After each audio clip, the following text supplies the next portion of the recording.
Ginny asked that we limit ourselves to 3 minutes.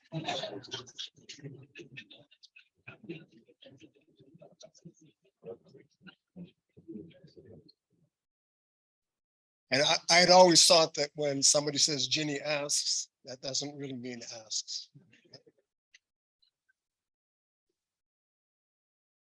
And though Bobby always urged me to have an elevator speech ready, I find it, of course, impossible to summarize or capture what Bobby means to me and for us in his life and in his death, even in 30 minutes or 3 hours or 3 days. There's just no way to collapse this. And I say us and not I, for while I'm up here, it is our families. It's our two families who have been so intertwined for 50 years in a fabric of bonds, made only stronger with time and despite distance. So how can it be done anyway? Somehow to compress it. As I've looked around and listened to the gushing and persistent outpouring of love, admiration, and gratitude over the past several months and weeks, it occurs to me that actually words may be unnecessary. This is the ultimate testament in summary. And Bobby, if you could look around the sanctuary right now, you'd be flabbergasted. And you'd have to agree that the proof is simple and the evidence is straightforward. It is the revealed preference of so many people and a community. But if pushed to summarize succinctly, a little bit of this. As Hillel reduced the entire Bible to the principle of what is hateful to you, do not do to others, I might encapsulate our feelings or my feelings as follows. Your death diminishes us all and makes us smaller.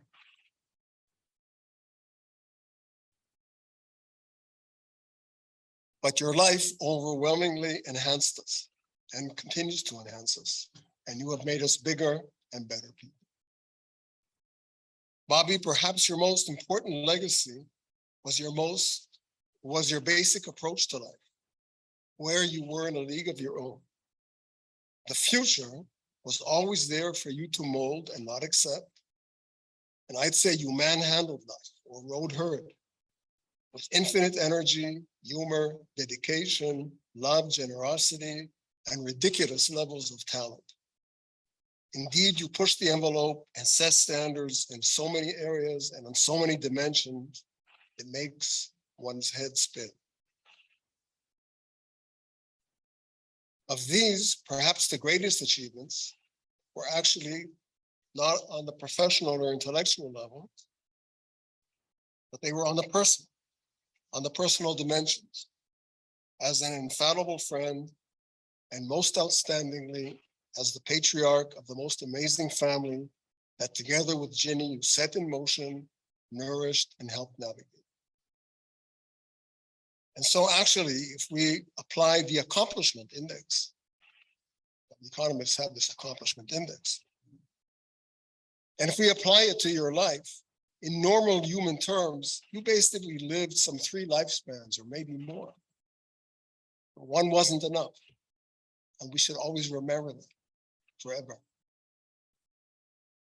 Now, we've been talking and thinking as though your journey is complete and that we're here to say goodbye and to mourn your journey's end as we continue on ours.